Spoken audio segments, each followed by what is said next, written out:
오늘은 이제 승마 할 차례입니다.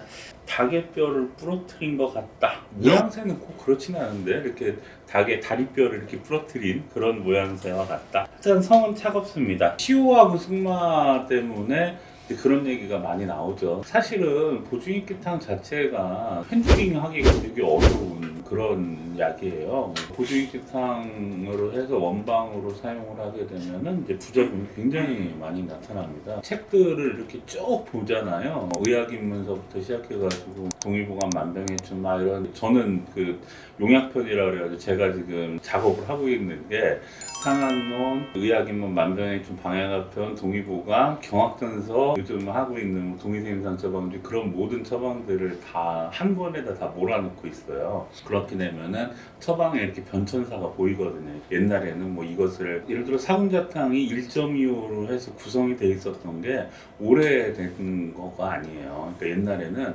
중량이 다 틀렸었어요. 변천사도 이렇게 알 수 있고 하는데 보중익기탕 자체도 각 책에 따라서 보면은 그 중량이 다 틀립니다. 그 이유가 뭐냐? 사이드가 되게 많이 났었던 것 같아요. 부작용이 되게 많이 나타났으니까. 우리 같은 경우는 보중익기탕을 안 쓰고 감자설탕을 쓰기 때문에 사이드가 잘 안 나는데, 보중익기탕 같은 경우는 엄청나게 많이 사이드가 납니다. 사이드 나는 것에 대해서 모든 사람들이 의구심을 가졌던 게 시호하고 승마예요. 시호하고 승마가 차가운 약인데 과연 이제 보중익기탕으로 해가지고 시호 승마를 투여했을 때 중기가 어느 정도 이게 받쳐줄 수 있는 거냐. 이재만 선생님 같으신 경우는 이제 시호 승마를 빼고 곽형하고 소역으로 이제 바꾸신 이제 그런 일이 발생이 된 거죠. 장자가 선생부터 시작을 해가지고 이동원 선생으로 내려오면서 인삼할 때 얘기했던 것처럼 이제 인삼이 중량의 3분의 1을 승마를 쓰게 되면 청기가 올라가니까 머리 아프다든지 뭐 기타 등등의 부작용들이 없어지면서 기운이 많이 올라가진다. 이렇게 표현을 했었기 때문에 어쩔 수 없이 이제 시호승마와 같이 가는 겁니다. 3푼이다라고 하더라도 그 영향을 많이 받는 거는 같아요. 장경학 선생 같은 경우도 이제 시호승마에 대해서 의구심을 많이 갖습니다. 보중익기탕의 시호승마에 대해서.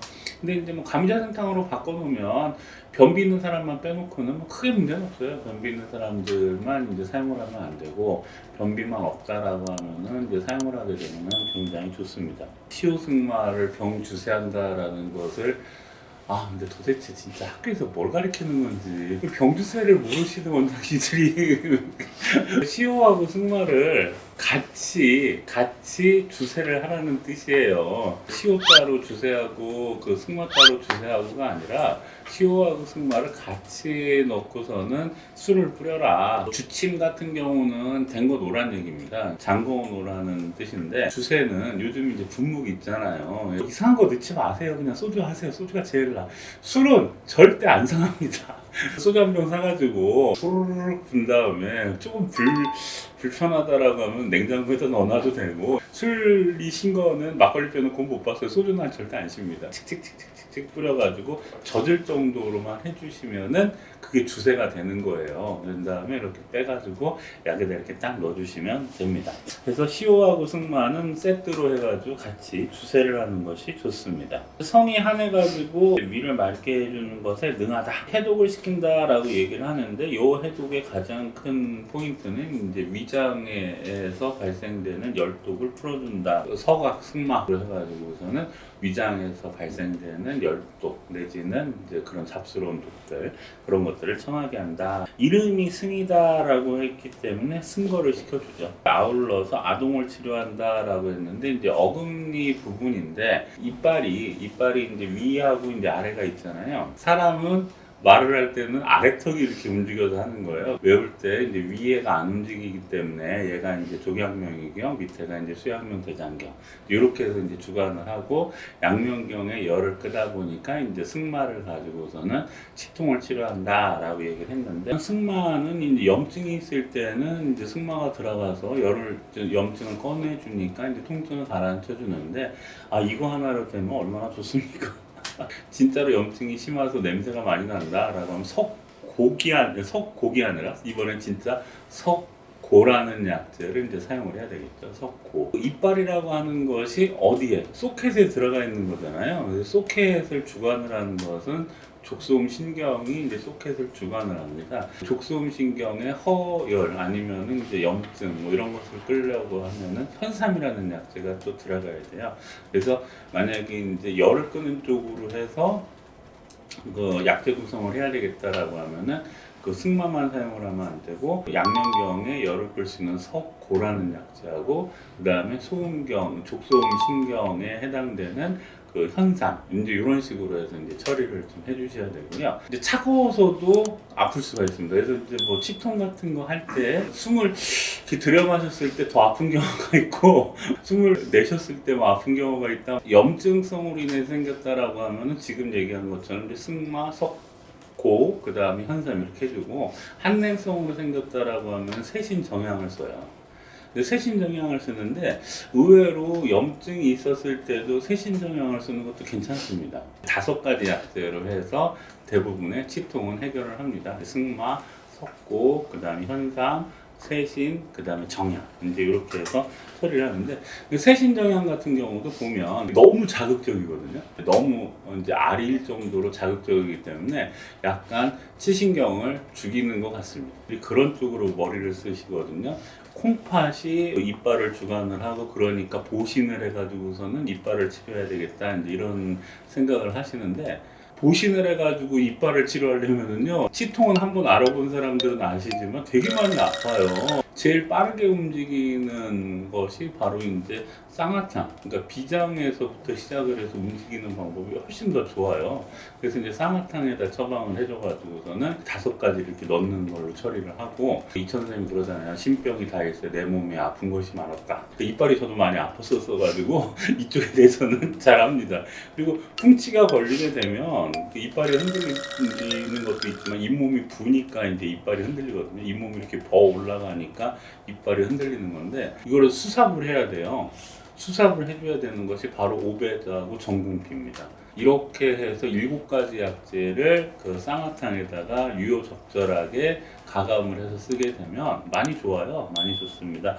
어렵게 생각하지 마시고 쌍화탕에다가 요 7가지 약재 중에서 내가 필요한 거 잇몸이 붓고 아프다 라고 하면 오베다 전공피에서 한이냐 열이냐 나가지고서는 염증 있는 것 같다라고 하면 앞에 3개, 차가운 게 되면은 이빨이 아프다 라고 하면은 뒤에 거 2개 가감을 해서 사용을 해주시면 됩니다. 쇠절 가리뿌리 뭐 한글이 더 어렵습니다. 족양명 그 다음에 족태음경에 들어가는 약이다. 출산을 할 때는 생용을 보증을 할 때는 주초를 한다라고 하고 지안을 할 때는 밀초를 한다라고 돼 있는데요.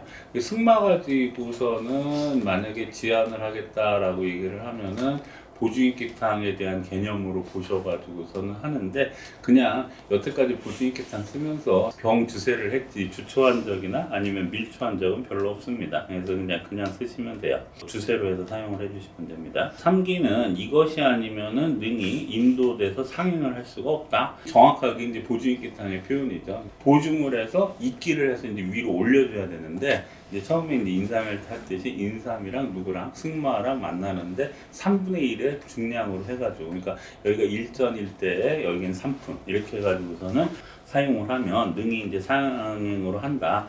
그런데 누구랑 같이 해야지 좋느냐? 시오를 사용해가지고 생발지기를 같이 올려줘라. 쉽게 말하면은 얘가 목극토 해가지고서는 이 토기가 올라가는 쪽으로 이용을 해줘라. 그래서 이제 시오 같은 경우는 음분에 빠진 양을 끌어올리는 약이고, 그다음에 이제 승마 같은 경우는 족양명 위에서 이제 수템페로 올라가게 해주는 약이고, 그러다 보니까 시오와 승마를 같이 만나서 이렇게 처리를 해준다. 갈근과 같이 하게 되면 양명의 땀을 내주게 주게 한다라고 되어 있습니다. 갈근애기탕이라든지 뭐 그런 것들에 해당이 돼서 승마를 같이 만나서 이제 바깥으로 땀도 내게끔 해준다. 승마가 갈근과 똑같이 이제 양명경으로 주로 작용을 해주는 약이기 때문에 그렇습니다. 어혈이 임리한 경우에는 서각지향탕을 해준다. 입에 물은 되긴 하는데 삼키지를 못한다. 어떤 책에서는 서각 대신에 승마를 사용하기도 한다라고 되어 있는데 대부분 뭐 서각 승마탕 같이 들어가져 있는 경우가 훨씬 더 많이 있습니다. 서각 같은 경우는 요즘은 서각은 거의 못 보셨을 거예요. 저는 어렸을 때 봤는데 이게 진짜로 안 썰려요. 썰리지가 않습니다. 약에 넣을 때 대패 있잖아요. 그 대패로 해서 갈아서 이렇게 넣기도 하는데 책에 보면은 사람 몸에 품고 있으라라고 해요. 사람 몸에 품고 하루를 자면은 조금 부드러워진대요. 그러니까 마치 이제 마전자도 안 썰려요. 마전자는 정말로 이렇게 도끼로 쳐도 잘 안 부러집니다. 서각 같은 경우도 이렇게 껴안고서는 하루를 자면은 조금 말캉말캉해진다. 그래서 이제 그 다음에는 협도로 썰리더라고요. 지금은 못 쓰잖아요. 지금 못 쓰기 때문에 우각을 써야 됩니다. 우각을 쓸 때 검증되지 않은 방법인데 서각의 양의 3배를 써라 뭐 이런 식으로 하거든요. 그러면은 약이 우각 방이에요. 대부분 우각을 그대로 넣기가 어려서 뭐 가루낸 거를 많이 쓰거든요. 그러면은 너무 약이 텁텁해져요. 너무 많이 텁텁해지고 얘도 용출이 잘 안 됩니다. 동일 분량으로 하셔도 됩니다. 동일 분량으로 하셔도 되고 가능하면은 가른 걸로 해서 사용을 해야 되는데 이게 지금 저희 병원 들어오는 것도 가른 걸로 안 들어와요. 그렇게 두껍게 생뿔은 안 들어오는데 생뿔은 아닌데 이렇게 빠개진 형태로 해서 들어오는 것 같아요. 옛날에는 가루로 해서 사용을 했습니다. 그래가지고 만약에 이제 서각의 양보다 3배를 우각방을 썼다라고 하면은 못 먹어요. 걸쭉해서 못 먹습니다. 선태도 마찬가지인데 선태 들어가는 처방도 애들한테 이제 뭐 경기한다고 백강장 선태 이렇게 넣어주는데 선태도 어차피 양이 가벼우니까 되게 많이 들어가거든요. 한 돈씩만 해도 되게 많이 들어가요. 중국 애들 처방 보면 이게 아주 흉악하게 양이 좀 많이 나오는데 그런 정도 태워서 주면은 거의 뭐 요거트 나와요. 걸쭉한 가루 형태가 이제 터져가지고 먹기가 안 좋습니다. 이에 양명경의 성약이다. 그 서각이 없다라고 하면은 승마로 대신한다라고 되어 있는데 아니 같은 처방이 있는 서각 승마 딱 어떻게 서각이 없어 그러면 승마를 대신에 승마가 이미 있어요. 그리고 약을 못 넣잖아요. 그래서 그냥 우각으로 해서 사용을 해주시면 됩니다.